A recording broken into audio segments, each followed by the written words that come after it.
Hello students, now we will see attitude and behavior change principles, wherein we will see appeals by physicians, mass media appeals, promoting health in schools and workplace, and self-help groups. Health information is the first important component and a key ingredient in any attempt to bring about health behavior. People will not usually stop engaging in unhealthy behaviors unless they learn that these are important for preserving health. Until the early 1960s, for example, cigarette smoking was generally believed to be safe. Then reports in the scientific literature made their way into the popular press and other media, and the word was out that smoking was indeed very dangerous. And these days we are learning more and more about the dangers of overexposure to the sun and the increased risk of skin cancer. We are also finding out that certain diets which are high in saturated fats and low in fiber may lead to heart disease and certain cancers. Of course, that does not mean that health messages affect everyone equally. In one Harris survey done by Fisher and Rost in 1986, health professionals ranked not smoking as the #1 health protective action, whereas the public ranked it 10th. The ideal health message is one that changes a person's health behavior for the better. For example, a message about the importance of monthly breast self-examination would present the fact to a woman about the importance of conducting the examination and teach her how to do it. And health messages that are individualized in the person's own vocabulary, targeting their individual values, etc., are most effective. But even with a well-designed message, there is still a big step to a regularly executed health behavior. And this step is made considerably more difficult when an individual faces an overwhelming number of health messages, particularly if some of these messages are contradictory in nature or contradicting one another. And people receive these health messages through various means, from their physician, through mass media, from schools and workplaces, and from the self-help groups. One potential important source of health information is an individual's physician. In the patient-physician interaction, the physician can suggest specific behavioral steps that are needed to achieve the intended health goal. In a meta-analysis that has studied 127 studies and has presented the result in an article titled Physician Communication and Patient Adherence to Treatment, which has been published in the journal Medical Care in 2009, it has been found by the researchers that patients of physicians who communicate well have a 19% higher rate of adherence. And some studies have estimated that 25 to 50% of patients don't follow doctor's orders. And non-adherence isn't just about medications, of course, but can include a failure to carry out other areas of practices and to keep medical appointments. Patients often leave the doctor either not knowing with what they have been told or disagreeing with it. There are many reasons, but communication is the key. Partly that means that ensuring patients' understanding of their illness and the risk or rewards of treatment is essential. But promoting adherence often requires a deeper understanding, a grasp of the patient's beliefs, values, meanings, and goals. Physicians do play a unique and important role in assisting patients to carry out healthy behaviors. And another factor is the patient-physician concordance, the extent to which patients and their providers agree on whether, when, and how a medication should be taken.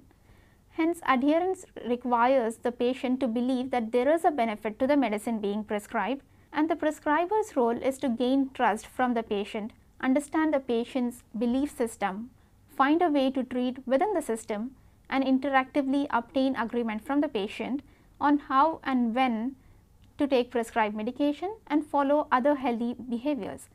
Building trust and developing skills for successful provider-patient communication demand time, effort, knowledge, and practice. Mass media appeals. Mass media campaigns are used to expose high proportion of populations to health promotion messages using the media as an educational tool. Mass media campaigns are favorable because they are capable of communicating information and creating awareness and affecting a large number of population.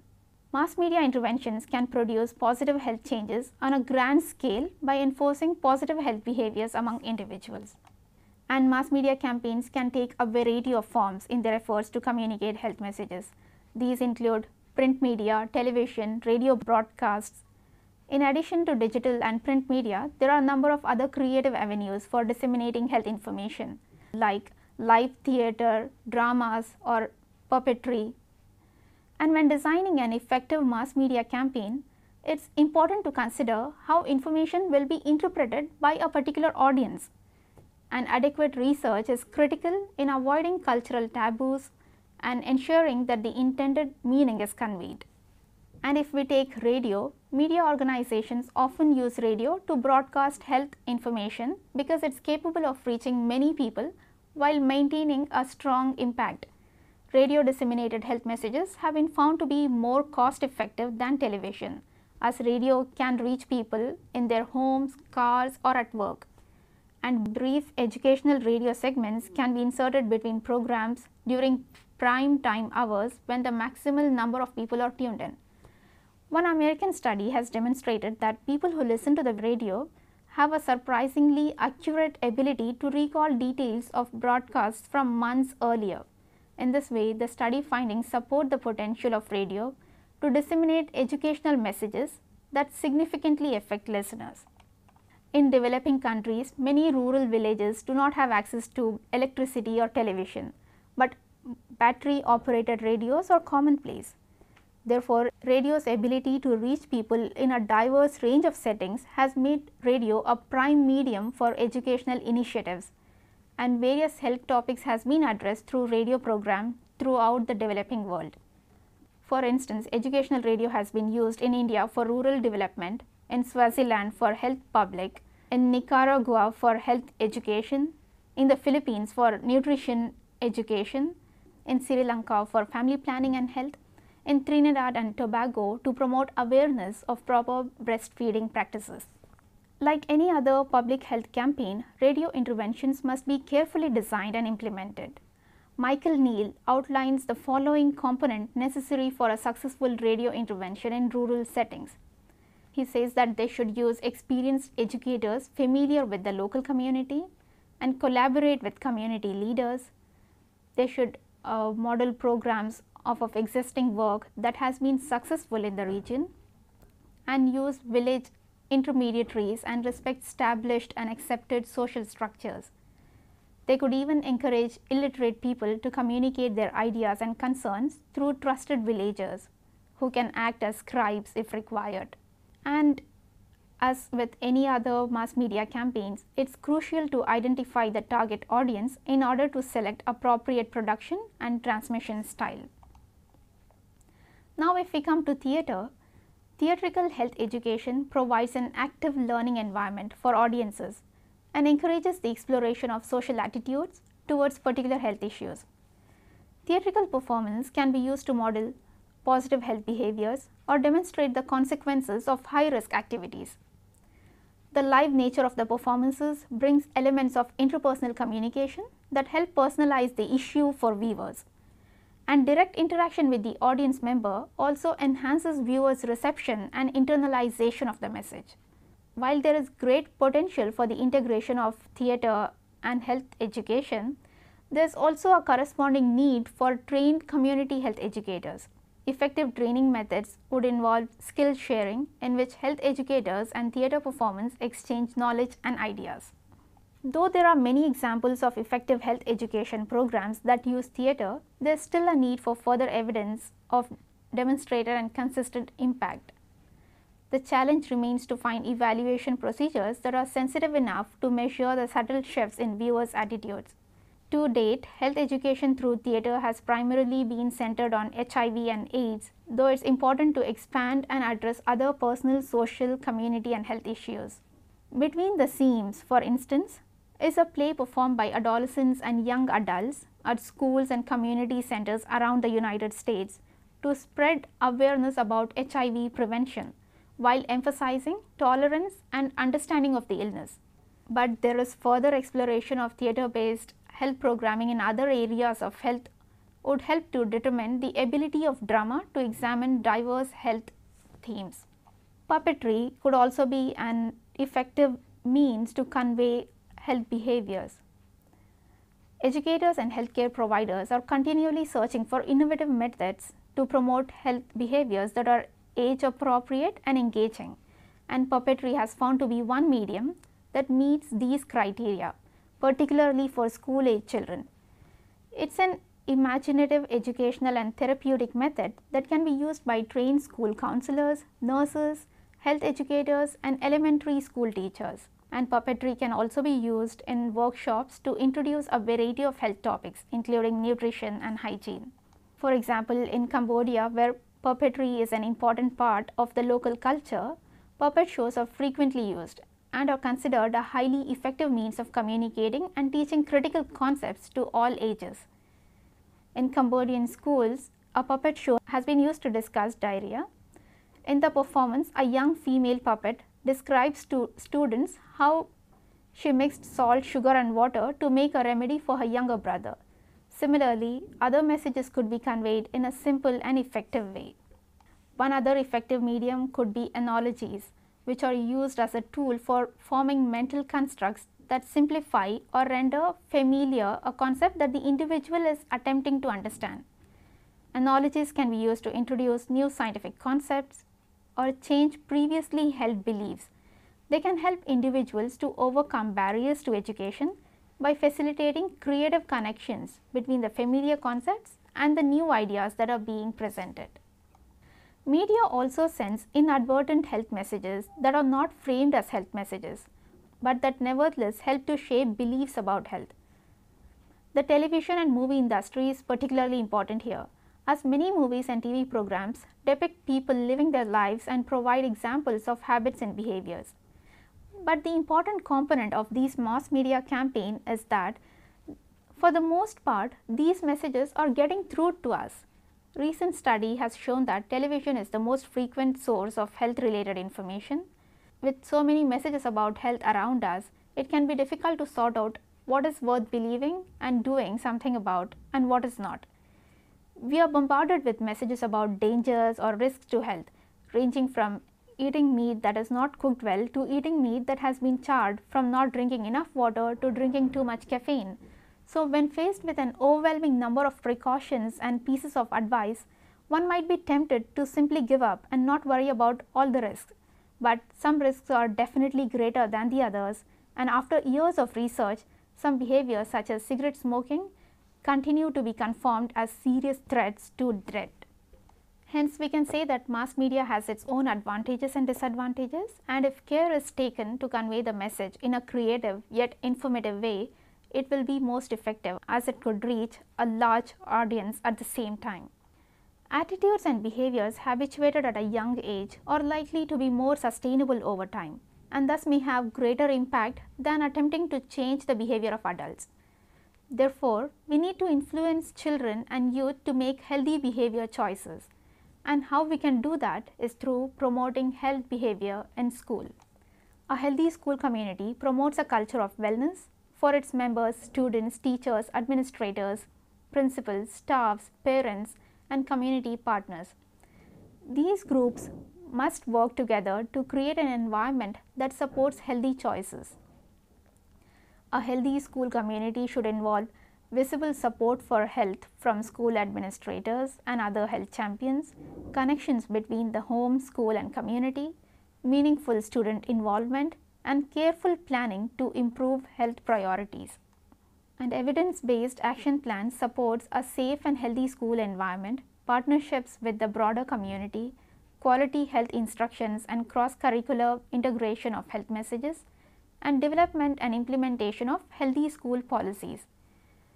Many terms have been used to describe the process for creating healthier schools, such as health promoting schools, comprehensive school health, coordinated school health, etc. Although these approaches have different names, they all aim to improve student health and educational success through the creation of healthy school communities. The 5 core components of healthy school communities are assess, plan, learn, champion and team, sustainability, whole school approach, and health and education synergy. And the 5 essential principles of health school communities include teaching and learning, physical and social environment, evidence, policy, community partnerships and services. The model for healthy school communities provides the foundation for school environments that support health of all members. It draws from research on the health promoting schools and comprehensive school health approaches to identify key elements of healthy school communities. As we have seen, the 5 core components represents the key strategies that contribute to the success in building healthy communities are teaching and learning, physical and social environment, evidence, policy, and community partnership and services. Let us now see each of these 5 core components briefly. Teaching and learning involves effective implementation of high quality health and physical education curriculum as well as cross-curricular links to health in all subjects areas, and professional development for educators and learning opportunities for parents, schools, staffs and community members are key parts of this component. And physical and social environment involves improving the structural elements of a school community that influence student and staff health, embedding wellness into culture of a school and establishing a positive social atmosphere for learning. Evidence involves using findings from research and practice to gain buy-in for healthy school community initiatives and to determine the most effective ways for improving health in a particular school. And policy involves including goals, plans related to school health and wellness into school and implementing these policies. Community partnerships and services, as the name suggests, involves moving beyond the walls of the school to involve family and members of the broader community in supporting the student wellness. Using all of these components is the best way to improve school and student health. This approach ensures that the health needs of the school community are taken care of in a holistic manner. For example, teaching students about the importance of healthy eating is more likely to change behavior if healthy foods are also sold in the cafeteria and staff and peers model healthy eating behaviors. Therefore, the 5 essential principles are a series of factors that are necessary for the success of healthy school community initiatives, and they include taking a whole school approach to improve health and wellness, strong partnership and synergy between health and education sectors, committed leadership from health champions and health teams, use of assessment, action plans and evaluation processes to guide school health initiatives, and planning for sustainability. Therefore, with proper strategies and implementation of health programs at school, children could be familiarized with health behaviors which are more likely to cause permanent positive change in their attitude and behavior. An appropriate setting to target adult behavior change is their workplace. The workplace, along with the school, hospital, city, island and marketplace, has been established as one of the priority settings for health promotion in the 21st century. The workplace directly influences the physical, mental, economic and social well-being of workers, in turn the health of their families, communities and society. It offers an ideal setting and infrastructure to support the promotion of health of a large audience. And the health of workers is also affected by non-work related factors. But regrettably, the concept that the workplace is an important arena for health campaigns of many kinds as well as basic occupational health and safety programs is not yet widely accepted. In one country, there were ill-advised cuts in occupational health services to support AIDS prevention work due to a lack of comprehension that the workplace is a vital arena for AIDS prevention. The concept of health promoting workplace is becoming increasingly relevant as more private and public organizations recognize that future success in a globalizing marketplace can only be achieved with a healthy, qualified and motivated workforce. A health promoting workplace can ensure a flexible and dynamic balance between customer expectations and organizational targets on one hand and employee skill and health needs on the other, which can assist company and work organizations to compete in the marketplace. For a nation, the development of HPW will be a prerequisite for sustainable social and economic development. The systematic process of building a workplace health promotion program emphasizes 4 main steps, and they are assessment, planning, implementation and evaluation.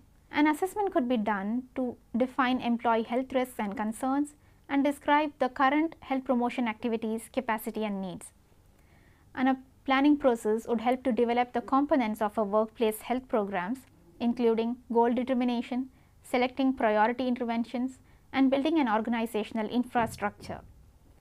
And program implementation would involve all the steps needed to put health promotion strategies and interventions into place and making them available to employees. An evaluation would involve investigating the merit, worth and significance of these activities. And building a workplace health program should involve a coordinated, systematic and comprehensive approach.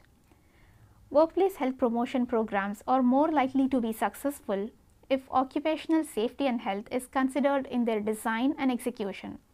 In fact, a growing body of evidence indicates that workplace-based interventions that take coordinated, planned or integrated approaches to reducing health threats to workers both in and out of work are more effective than traditional isolated programs. Integrating or coordinating occupational safety and health with health promotion may increase program participation and effectiveness and may also benefit the broader context of work organization and environment.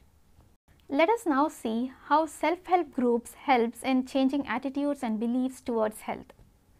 There are a number of self-help groups which are voluntary groups formed by individuals affected by a particular disease or chronic condition for mutual caring. Early examples of such groups include Alcoholics Anonymous in the US, and subsequently these were formed for many chronic illnesses including psychiatric disorders, diabetes, hypertension, different types of cancers and dementia, etc. In Germany, now the number of such groups has grown to about 60,000 by the year 1995. It's not easy to capture the value of self-help groups through empirical studies, but some researchers have partnered with self-help groups to find appropriate ways, and we can understand the effectiveness of self-help groups in bringing about a change in attitude and behavior from the following research which clearly demonstrates their value. A research conducted by University of Chicago Medical School has found that older men with diabetes, those who learn self-care techniques and participate in member-run support groups, 2 years later have reported to be less stressed and have gained more knowledge and rate the quality of their lives higher than those who didn't take such action. And we can even take Parents Anonymous, which is a group that seeks to break the vicious cycle of child abuse by halting parental abuse of children who would otherwise grow up to be abusive parents themselves. An independent national evaluation of Parents Anonymous conducted by Behaviour Associates of Tucson, Arizona revealed that of the 19% of group members who physically abused their children on a daily basis before joining the group, after joining only 1% reported continuing such abuse. And another study found that Parents Anonymous report that they gained insight into their reactions to the abuse which they typically experienced as children, and that they learned new ways of expressing love and affection to their own children. The effectiveness of self-help groups has been studied, and there is indication that self-help groups are associated with higher improvements compared to the controls. We have seen few examples of self-help groups that have been found to be effective, whereas there are loads of them that are effective in changing attitude, in bringing about a change in attitude and behavior. And members find the group helpful because it provides them with information and coping strategies which professionals fail to provide. And participation also helps patients to develop supportive social bonds with others who are experiencing similar problems. So in this chapter, we have seen how effective physicians' appeals are in promoting good health, the advantages and disadvantages of various forms of mass media appeals, and how health could be promoted at school and workplaces, and the effectiveness of self-help groups. That's all about this chapter. Thank you.